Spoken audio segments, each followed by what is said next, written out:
So you just got your first side-by-side. We're gonna go over everything to possibly save your day, if not your whole weekend. We don't want you breaking an axle, getting stuck. So these are gonna be tips that every side-by-side owner should wish they knew before they got their side-by-side.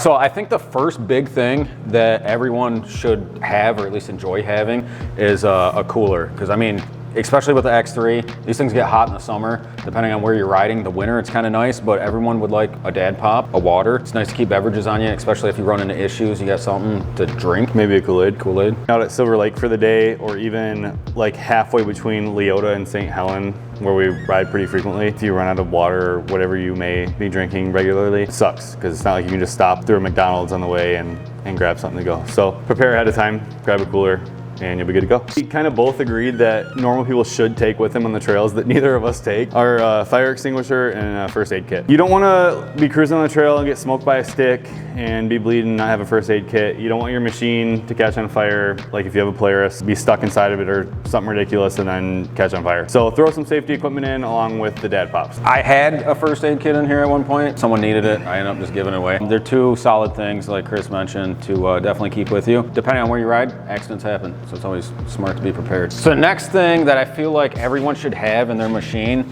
is some basic tools. Every machine kind of comes with their own set of tools that pretty much can get you to replace a belt, but sometimes it's nice to, well, right here's my belt too. Sometimes it's nice to have like actual tools and stuff with you. I threw together just like a Harbor Freight setup. So pretty much in here I have sockets, zip ties, electrical tape, ratchets. Is that a tampon? No, it's a handle. Oh, Pittsburgh, dude, Harbor Freight. I have just some crescent wrenches, pliers, basic, I guess, hand tools that I feel like might help you if you need them. Big thing is like if something happens for some reason, intercooler charged piping kind of messes up, falls off, you want to be able to put that stuff back on. Obviously change your belt. If you need to, you know, change a tire, that would be ideal. Or if someone else in the trail needs something, at least you're prepared and you have stuff for them to use. We ride with Nate, so we're bound to need some tools at some point. Facts. I think a huge, I don't want to say issue, but thing that could be improved on most side-by-sides in general is the lack of mirrors. I think you said yours came with one? Yeah, rear view mirror. I know when I got my RZR though, it didn't come with any, so I had to put it on both of them. So Jake's Can-Am came with the one single rear view mirror. No machine that I've had has come with them. I even had a Can-Am. I think I bought the mirror for it, so I don't know what happened with that. But I like to have, you know, both side view mirrors and the rear view. Not only does it keep you aware of who's close to you in the trail. If you're gonna hit your brakes and someone's not paying attention, you can kind of get out of the way, and I've had some problems with that. It's good for when you're doing road riding and backing up. I can't think of why you wouldn't want one, so they should just start making them with mirrors. Yeah, I think the biggest thing that I use mine for is like when I'm leading a group of people, just to make sure, see how close they are to me, which we'll talk about more of that towards the end of the video. Making sure everyone's there too. Yes, 100%. But yeah, I think a mirror is kind of a must. Next thing on the list, spare belt. This thing is destroyed, but this is my spare belt. It's been in that bag for about 4,000 miles. Anything CVT, I know Chris currently doesn't have to worry about this, but anything CVT, the belts, it's not if they're gonna break, it's kind of when they're gonna break. I've had extremely well luck with this thing. 4,000 miles, stock everything, factory belt, factory clutching, no issues, but I'm sure one day I'll need to use this, so it's definitely something that I recommend keeping in your machine. My Can-Am had like 300 miles on it when I bought it, and I already needed a new belt, so. Yeah. This one might not be for everyone, but if you're someone that likes to ride alone or ride alone frequently, we both kind of recommend that you take a spare tire, a jack, and an air compressor. Nobody wants to get 100 miles out into the woods, get a flat or a hole in your tire and not have a way to fix it, because then you're gonna have to, for one, figure out where you're at if you have service, for two, find someone who's willing to help, and for three, acquire the necessary tools and parts that you need. So if you have the space and if you ride alone frequently, we both recommend that you take those three things. All right, another thing, if you're not riding with people all the time, that we highly recommend, winch. This, I mean, we got the XRC in here right now, so it comes with a winch from factory. If you don't have the funds for a winch, definitely recommend at least a strap. If you're riding somewhere where there's other people coming by, usually the off-road community is pretty solid. Someone can kind of help you out. But if you're hitting mud, if you're on rocks, I think a winch and a strap is kind of something to keep with you.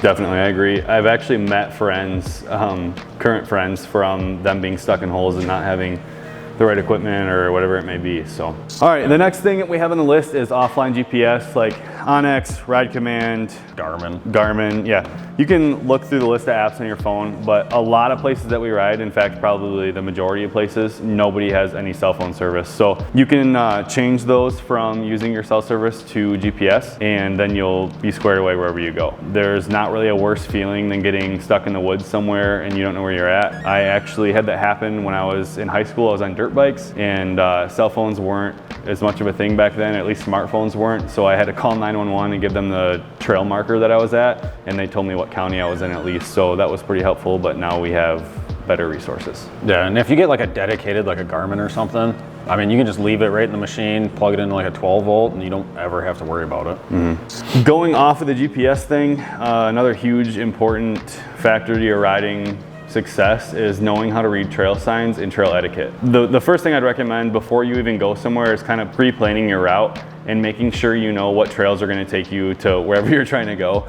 If we're trying to get from Leota to Houghton Lake, if you didn't know the route you need to take or follow the right signs, you could literally end up somewhere completely different on a dead-end trail that's like a 50-inch trail. So definitely do a little bit of research and figure out where you're going to go ahead of time, and then make sure you know what trails are going to lead you to what direction. Even if you do pre-plan a route, it's important to know which is like the main trail, what are side trails, what direction that trail is trying to take you, and the proper trail etiquette for the situations where you may run into other people. Yeah, and I mean, going right off of that, like a lot of you guys, I mean, if you've rode snowmobiles, dirt bikes, anything in the past, you probably know when you're on the trail, blind corners, there could be other people out there. So don't come hauling ass into a corner unless you kind of know that no one's there. I mean, it's fun to get on it, but kind of wait until you're through the corner. Another thing is like throwing up how many people are behind you. If you're in a group ride and there's 4 people behind you, put up a 4. There's been countless times where I pass people and I'm holding up how many people are behind us and they just give me a wave. So that helps out. It gives them kind of knowledge what to expect, that there's more machines coming around that corner. For sure, and that's another big reason that we kind of like to ride at night, preferably. If you do ride at night, and I don't want you guys to start doing this and flood the trails, but if you do ride at night, you're way less likely to run into other riders, and if you do, you can kind of see their lights coming at you from a long distance away, so you can kind of slow down ahead of time. So we like to go at night because it's less trafficked early. Kind of another thing going off that same point is like common courtesy. If someone's pulled over in the trails, obviously ask them if they need anything. If there's a car parked and you know that no one's in it, slow down, don't haul ass past it. We do a lot of road riding to get to the trails. When you're on the roads, we tend to not pass cars and stuff. If there's people going by us, we slow down, because I mean, these things do have aggressive tires on them. They'd like to kick up rocks. It kind of saves a whole headache. Just be smart, don't be an idiot about things. You also don't want to be cruising on the road when someone's coming at you the other direction either, because the same thing, like you said before, is you might throw rocks at them. And riding side-by-sides on the road, at least in Michigan, is, I don't want to say newer, but it's more of a progressive privilege. And as a side-by-side community, nobody wants to lose that. So we need to be mindful on the road that there's other traffic that kind of takes priority. Yeah, and then I feel like one thing also with that, some of these trails are kind of narrow. If you have a whole group of people and there's a spot to pull off, I mean, pull off, let whoever else, another group by. If you're by yourself and there's a whole group coming, it kind of sucks, but it's easier to get one machine over than 5. So I mean, it's kind of just trail etiquette, be courteous of everyone else using it. For sure. Snowmobile people. Gross. But another thing that kind of bounces off trail etiquette is a big thing that we do, and I've done this my whole life riding, is when we get to a stop sign, we kind of wait for everyone in the group to catch up, to make sure we have everyone before we proceed, to make sure they know they're going the right direction. And it's not even just stop signs. Like a lot of trails, at least in northern Michigan, there will be like a hard curve for the main trail, but you can also keep going straight. And if you're not really sure where you're going, then you could easily end up the wrong direction. So if there's some major change like that, we normally will wait at that spot to make sure we have everyone in the group. Yeah, I've heard it referred to as like tagging up. Big thing is if everyone kind of has a general consensus of where they're going, which I've had this happen with people I thought knew where we were going, at least wait until their headlights come up behind you, and then so on. Like, so the next machine comes up, they sit there until the other one tags up. All right, so that pretty much wraps up I guess the must-haves that we would recommend. If you guys want us to do a part 2 and kind of break down specifically every tool we keep in there, gloves, goggles, bags, all that kind of stuff, we didn't want to have all that in this video and just make it super long. But if you guys want to see that, definitely let us know down below in the comments. Also, if you have other stuff that you recommend that we didn't list, drop that down below. We want to hear what you guys have, what you take with you on every ride to make sure your ride's not terrible. Fun rides only. Yeah, dude, full suns and fun rides.